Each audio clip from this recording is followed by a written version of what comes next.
It seems like eons ago now, in the pre-panic leaf ice age.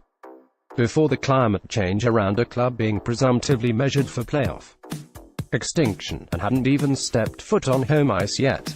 A single-handed effort, a gobsmacking solo show with 3:08 left in the first period of Game 1, Zach Hyman barreling down the right wing, chasing a chip-in off a turnover, blowing by a check from David Krejci, cutting in towards the Boston net, protecting the puck as Charlie McAvoy stabbed at his stick, forehand backhand at the top of the crease, popping his shot over to Karask's blocker. For a frozen highlight reel instant in time, Toronto was even with the Bruins.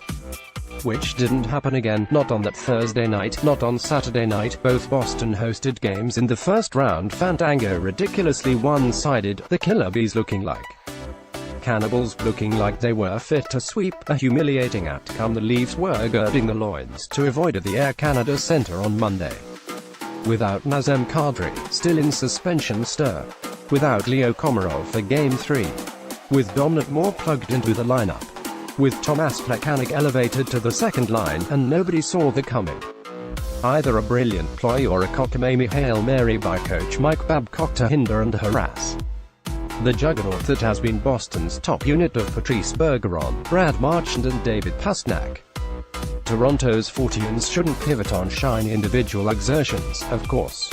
Although a one-man flourish that ends up in the Boston net was still being awaited from the likes of Austin Matthews and William Nylander and Marner, the glossy game-breakers whose fingerprints were all over Toronto's regular season achievements now rapidly disappearing in the rear-view mirror.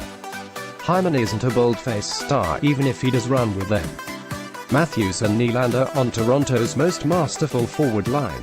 He's the everyman on the wing, the dogged one, the grinder, blue-collar guy.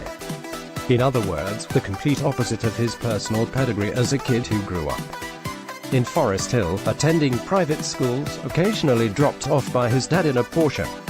A dad, multimillionaire real estate developer, described as a minor hockey impresario, who at one point owned upwards of 90 minor and junior league teams, a handy state of affairs for 5 hockey-playing sons, of which Zach is the eldest.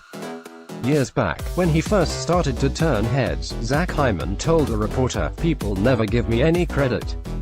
Always said it was my dad.